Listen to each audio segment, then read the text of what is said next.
How friends, कैसे हैं आप? I hope you good and fine. आज की वीडियो में बात करने वाले हैं डॉक्ट्राइन ऑफ कंस्ट्रक्टिव नोटिस के बारे में। ओके, अगर आपने कंपनी के साथ डील कर रहे हो या फिर कंपनी के साथ डील करना स्टार्ट करना है, उसके शेयर परचेज करने हैं, डिबेंचर्स लेने हैं, तो आप ये वीडियो को ज़रूर देखिएगा, डॉक्ट्राइन को ज़रूर समझिएगा। अगर आपने डॉक्ट्राइन को नहीं समझा तो आप जो के फ्यूचर में जाकर आपको प्रॉब्लम आ सकती है। ओके, अगर आप हमारे चैनल पर नए हैं, हमारे चैनल को सब्सक्राइब ज़रूर करें ताकि जब भी मैं कोई वीडियो लेकर आऊँ आपके पास नोटिफिकेशन आ जाए और उसको देख सको। चलिए स्टार्ट करते हैं आज की वीडियो बिना किसी देरी से।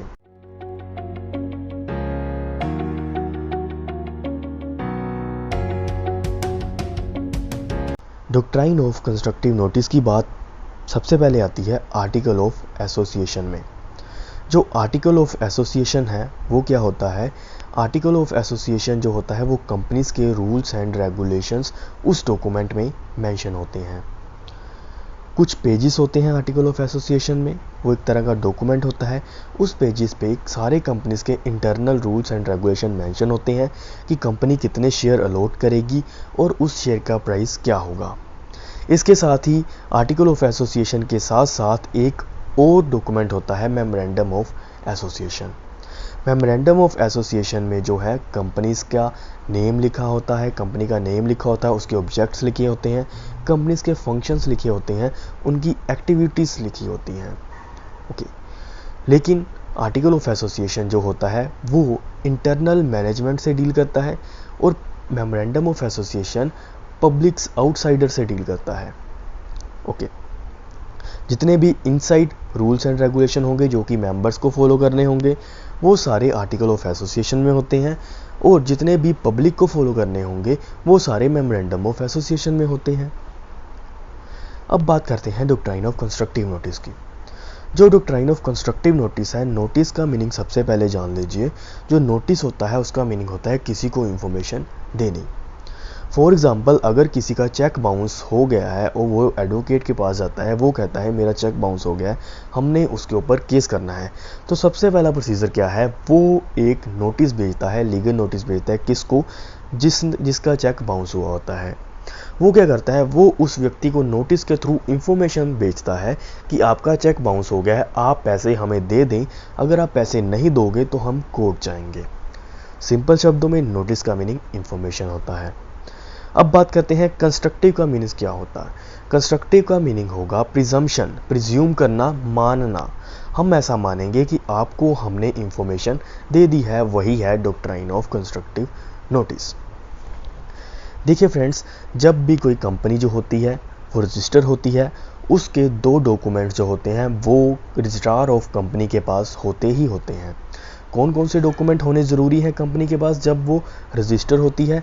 MOA और AOA, जहाँ पे उनके रूल्स एंड रेगुलेशन डिफाइन होते हैं कंपनीज के।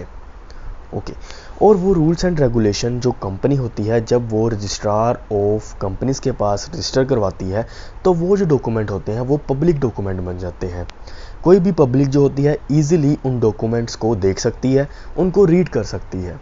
ओके, और डॉक्ट्राइन ऑफ कंस्ट्रक्टिव नोटिस ऐसा ये है कि अगर आपका कोई कंपनी के साथ कोई भी डिस्प्यूट चलेगा आगे जाकर, और आपने मेमोरेंडम ऑफ एसोसिएशन और आर्टिकल ऑफ एसोसिएशन को रीड नहीं करा होगा और उसमें कुछ और लिखा होगा और कंपनी कुछ और कर रही होगी, तो अगर आपका कंपनी के साथ डिस्प्यूट लगा होगा तो कोर्ट ये कहेगी कि हम ऐसा मानेंगे कि आपने मेमोरेंडम ऑफ एसोसिएशन और आर्टिकल ऑफ एसोसिएशन को पहले से ही रीड कर लिया है।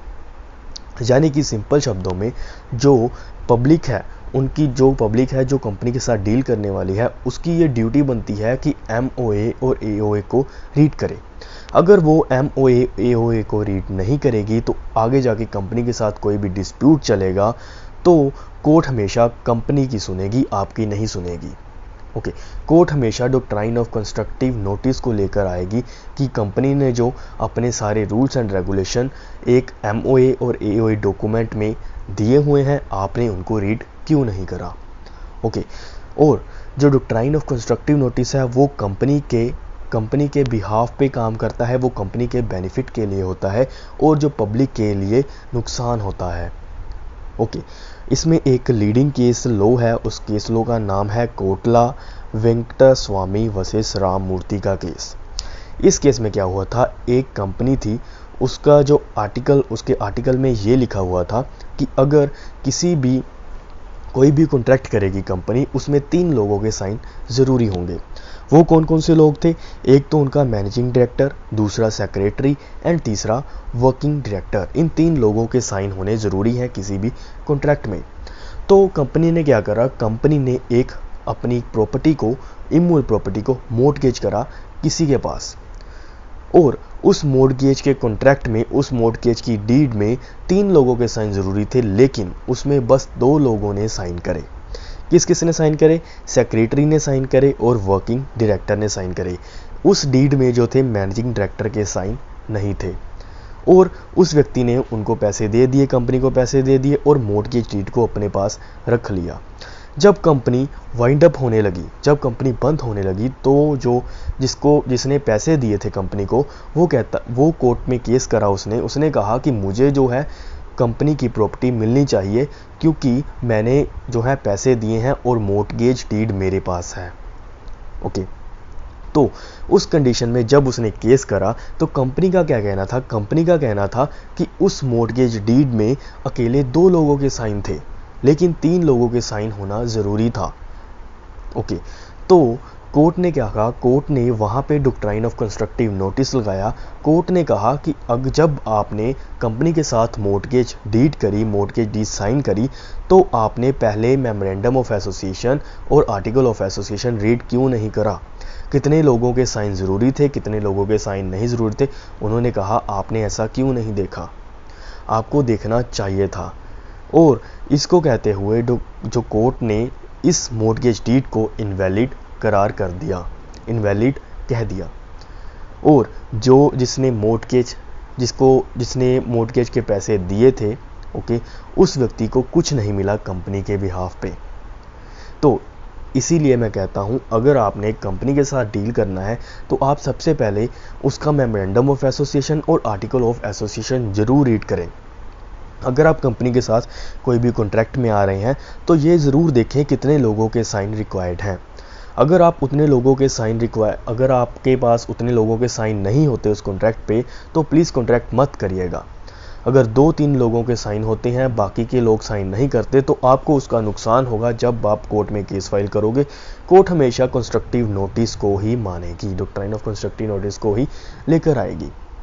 वो हमेशा ऐसा प्रिज्यूम करेगी कि आपने आर्टिकल ऑफ एसोसिएशन रीड करी थी, तब आपने कोई ऑब्जेक्शन क्यों नहीं रेज करा जब वो मॉर्टगेज डीड या फिर कोई भी कॉन्ट्रैक्ट हो रहा था। सिंपल शब्दों में मैं फिर से कह रहा हूँ, डॉक्ट्राइन ऑफ कंस्ट्रक्टिव नोटिस जो है, अगर कोई भी व्यक्ति कंपनी के साथ डील कर रहा है, ओके, और कंपनी के मेमोरेंडम ऑफ एसोसिएशन या फिर आर्टिकल ऑफ एसोसिएशन नहीं पढ़ा, तो प्लीज़ आप उसको रीड ज़रूर करिएगा। नहीं तो कंपनी ऐसा मान लेगी कि आपने उनके रूल्स एंड रेगुलेशन को फॉलो कर लिया है, उनके रूल्स एंड रेगुलेशन को रीड कर लिया है, और कोर्ट भी same as it is doctrine of constructive notice को फॉलो करेगी। और आई होप आपको ये आज की वीडियो समझ लग गई होगी। अगर आपको कोई भी डाउट है, मुझे कमेंट बॉक्स में जाकर कमेंट करिए, मैं आपके कमेंट्स का ज़रूर आंसर करूँगा। और अगर आपको ये वीडियो अच्छी लगी हो, इस वीडियो को लाइक करें, हमारे चैनल को सब्सक्राइब ज़रूर करें। अगर आपने अभी तक चैनल को सब्सक्राइब नहीं करा, सो प्लीज़ करें और अपने फ्रेंड्स के साथ शेयर ज़रूर करिएगा, और बने रहें आगे वीडियोज़ के लिए हमारे चैनल के साथ।